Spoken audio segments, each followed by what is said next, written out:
Hello and welcome back. I'm Joseph Hoffman. Today we're going to be doing another finger power activity. The last one we did was called hand over hand chords. Today we're going to be learning hand over hand arpeggios. That's right, arpeggio. This is an Italian word that means a group of notes that you play one at a time. It's a chord, but broken. Broken? Yes, a broken chord. It means you play the notes one at a time instead of all together. Remember, I told you a chord is a group of two or more notes. Well, when it's a broken chord, it's the same notes, just played one at a time. When you do an arpeggio, we'll need three notes this time, instead of just two. When we did a chord before, we just used do and so. Now we're going to use do, mi, and so. And that makes a skipping pattern. Do, mi, so. And just like we did with hand over hand chords, the pattern goes left hand crosses over, right hand. And then we go back down, right hand crosses over, left hand. Will you practice that with me? So just move your hands in the air along with me and say left hand and right hand. Here we go. Left hand, right hand, left hand, right hand. Now the right hand starts up high, right hand crosses over, left hand. Good work. Now get yourself seated at the piano, and remember to sit right in the middle of the piano. If your piano has a name written on it, like my piano, you want to sit right in front of that. Remember not to sit too close to the keys. And when you're going up and down the piano, don't slide around on the bench, because that takes time and energy. It looks more professional, and it's better for the body to just lean down low when you're playing low, or lean up high, and you're always just sitting right in the middle. Today we're going to do our arpeggio in C position. I'm going to grab some colored notes so we can practice finding the three notes we'll need for C position. Now on the screen, can you point to the note that is C somewhere around here? If you're pointing to this note, you're correct. Then we're going to do a note that's a skip above C next. Can you point to the note that's a skip above C?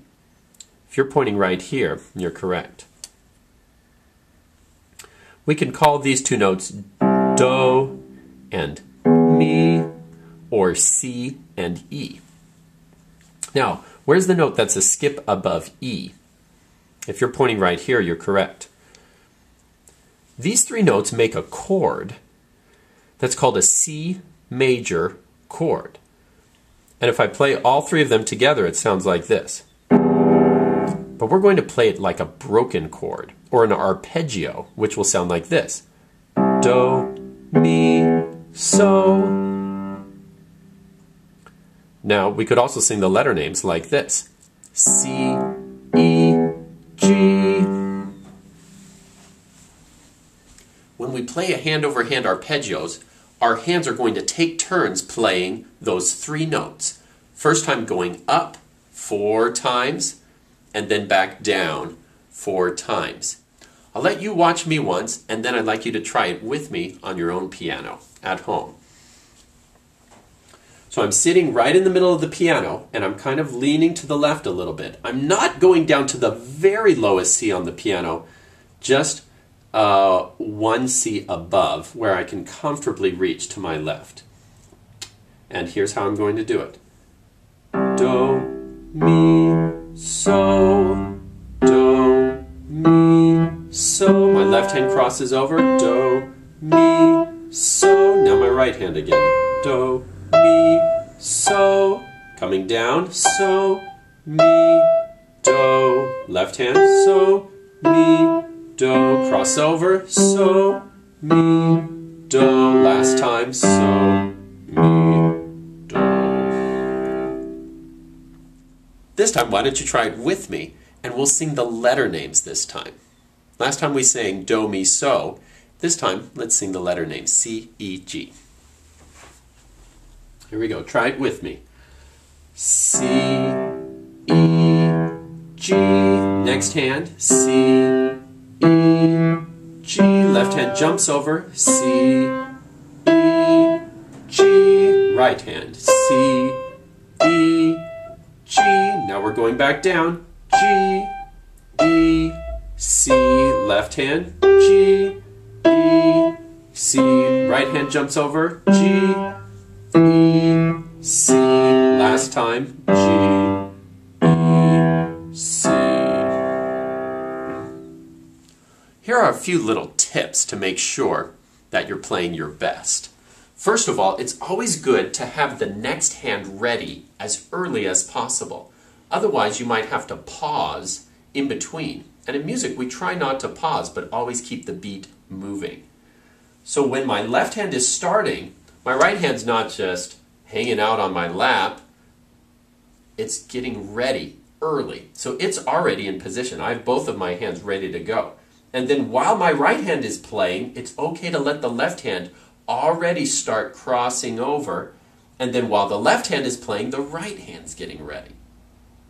Let's try it one more time, this time singing Do, Mi, So, and think about getting your hands ready early.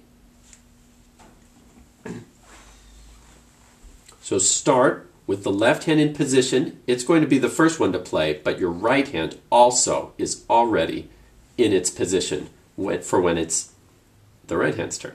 Here we go with the left hand singing the Do, Mi, So words. Ready? Go.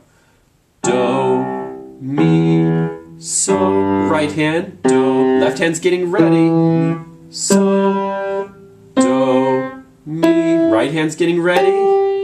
Do, Mi, So. Now notice my left hand stayed where it was when my right hand was playing because this is where it needs to be in a minute. So don't take it out of position. Keep it where it belongs. Now, let's come back down. So, Mi, Do. Left hand's turn. So. Right hand's getting ready. So, Mi. Left hand's getting ready. So, Mi, Do. Great work. My last tip is to remember to always keep your fingers in great piano posture when you play this. And let the wrist feel almost like a trampoline. Let's pretend for a moment that these two are legs, and this is my little trampoline man. So every time I play a note, there's going to be a little bounce. Now, whenever a trampoline bounces down, does it stay down? No, unless you have a broken trampoline. It always bounces back up. So whenever you play a note, it's going to bounce down, but then it bounces back up. And then when it bounces down again, you play the next note, next note. So there's always a down bounce, then an up bounce. With your fingers touching the keys, but not actually playing them, will you practice doing some trampoline bounces with me? It should look like this. Remember, the bounce isn't happening in your elbow or shoulder. It's right here in the wrist. Keep your fingers on the keys and see if you can make your wrist, where you would wear a watch, bounce up and down like it were a trampoline. Whenever you play a note, it will bounce down, then back up to get ready for the next note. Bounce down, up, down, up. So every bounce down is when you play a note. Do, Mi, So. And your fingers all stay curved. If you can work on those things, a bouncy wrist, curved fingers, and singing Do, Mi, So, or C, E, G while you play that, your fingers are going to get strong and you'll have a great technique for playing hand over hand arpeggios. I hope you'll practice that every day. Try it 2 times, 1 time singing the Do, Mi, So words, 1 time singing C, E, G. Have lots of fun practicing, work hard, and I'll see you next time.